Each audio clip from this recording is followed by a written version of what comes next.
Well, I've been a journalist for about 25 years, and I was educated to lie, to betray, and not to tell the truth to the public.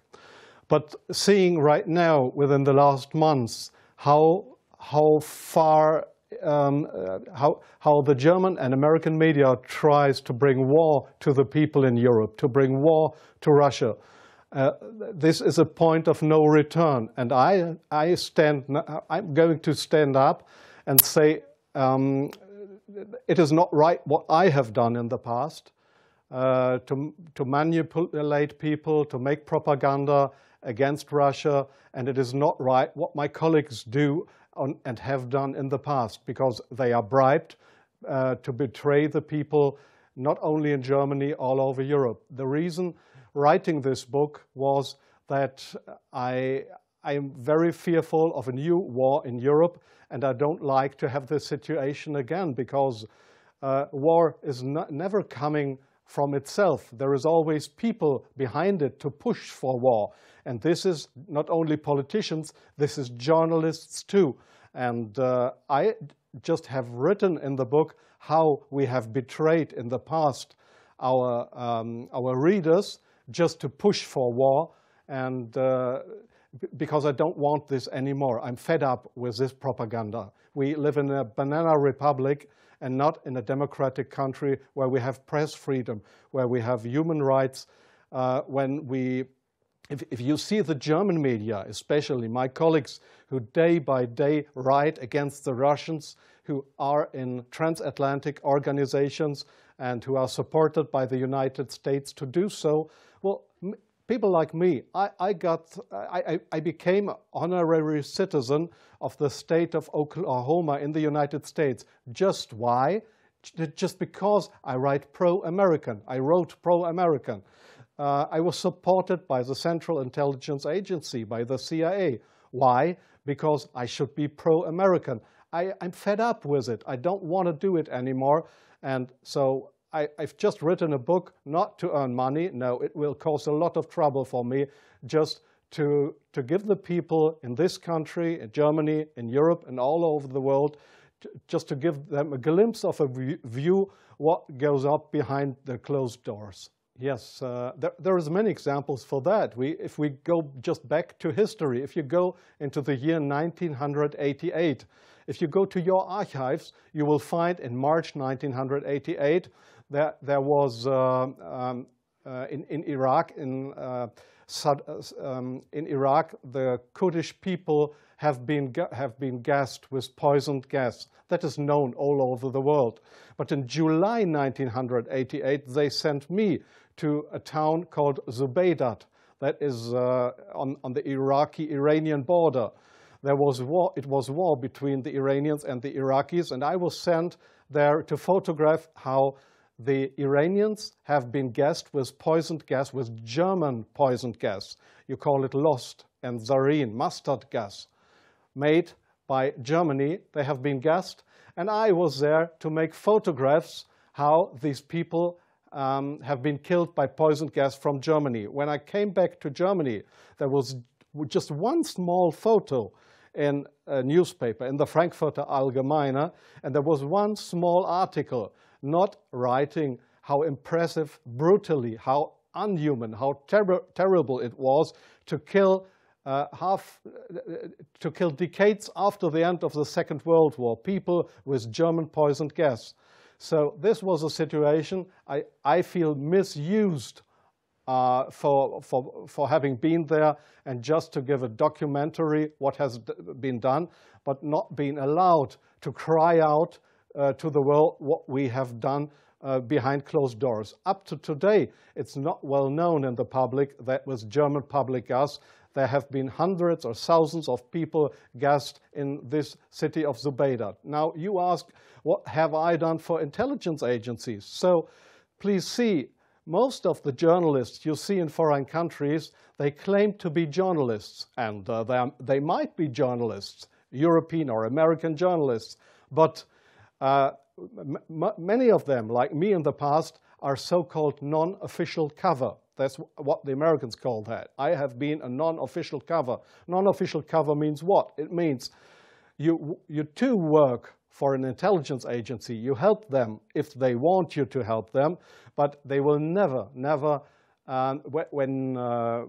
when you are locked, or when they find out that you are not only a journalist but a spy too, they will never say, "Oh, this was one of our guys." They will not know you. That means non-official cover.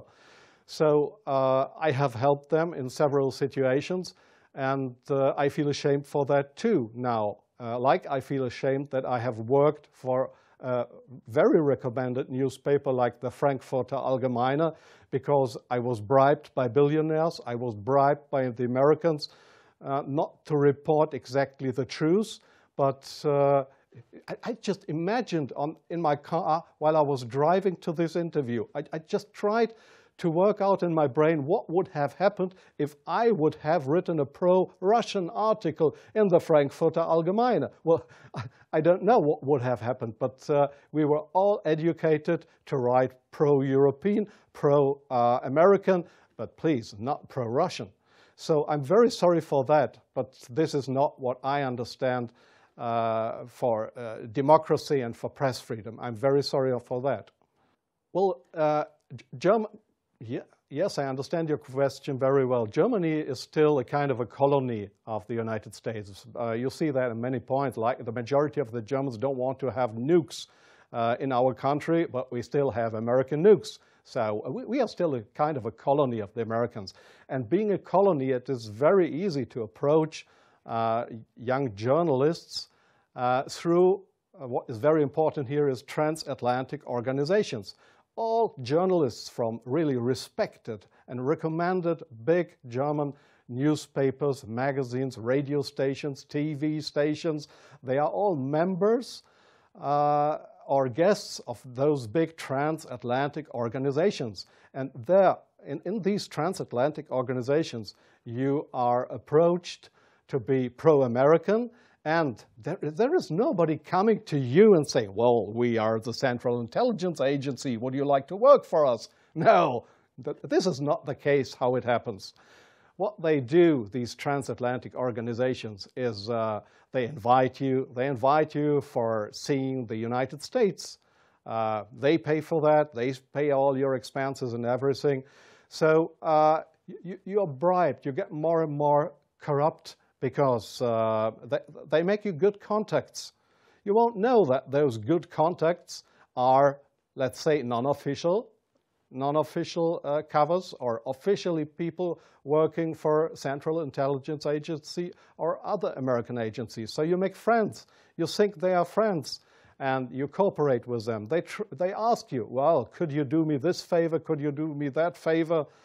And so your brain more and more is brainwashed through these guys. And your question was, is this only the case with German journalists? No, I think it is especially the case with British journalists, because they have a much closer relationship. It is especially the case with Israelis, of course, with French journalists for a part, not that big as with German or with British journalists. It is the case for Australian journalists, for journalists from New Zealand, from Taiwan, from, well, there is many countries in the Arab world, like Jordan, for example, like Oman, the Sultanate of Oman. There is many countries where this happens, where you find people to claim they are respected journalists, but if you look behind them, you'll find they are puppets on a string of the Central Intelligence Agency. I'm sorry in interrupting you. I'll give you one example. Sometimes the intelligence agencies, they come to your office and want you to write an article. I give you an example not from strange other journalists, from me myself. I've just forgotten the year. I just remember that the German Foreign Intelligence, Bundesnachrichtendienst, it is just a sister organization of the Central Intelligence Agency. It was founded by the American Intelligence Agency. So one day the BND, this German Foreign Intelligence Agency, came to my office at the Frankfurter Allgemeine in Frankfurt. And they wanted me to write an article about Libya and about Colonel Muammar Gaddafi. I had absolutely no secret informations regarding Colonel Muammar Gaddafi and Libya. But they gave me all these secret informations, and they just wanted me to write, to sign the article with my name. I did that, but it was an article that was published in the Frankfurter Allgemeine that originally came from the Bundesnachrichtendienst, from the German Foreign Intelligence Agency. So do you really think that this is journalism, intelligence agencies writing articles? Oh yes, that article, I have reprinted it partly in my book. That article was how Libya and Colonel Muammar Gaddafi, how he secretly tried to build a poison gas factory, I think in Rabta was the name, yeah. And I got all those information. It was a story that was printed worldwide 2 days later. But I had no information on that. It was the intelligence agency that wanted me to write this article. So, but this is not the way journalism should work, that intelligence agencies, that they decide what is printed and what not. If I say no, I give you an example from a very good example if you say no. Well, we have a rescue unit in Germany with helicopters for traffic accidents. It's called, they call themselves the Yellow Angels. There was one guy who didn't want to cooperate. He was a pilot of the helicopter service of the Yellow Angels in Germany. This guy said no to the Foreign Intelligence Service, Bundesnachrichtendienst, when they approached him and wanted him as a non-official cover to work for the German Foreign Intelligence Agency, under, just to pretend to be somebody from the Yellow Angels. So what happened was that he lost his job. And the court in Germany, the judge decided that they were right because such a guy could not be trusted. He was kicked off his job because he didn't cooperate with the Foreign Intelligence Service. So I knew what would happen if I would not cooperate with intelligence services. Well, I have had, let me say, 6 times my house was house searched because I was accused by the public prosecutor, the German public prosecutor. I was accused of leaking secrets of states. 6 times house searched. Well, they hoped that I wouldn't do that ever again. But I think it's worse that the truth will come out one day. The truth won't die. And I don't mind what will happen. I've had 3 heart attacks. I have no children. So if they want to bring me to court or to prison, so it's worse for the truth.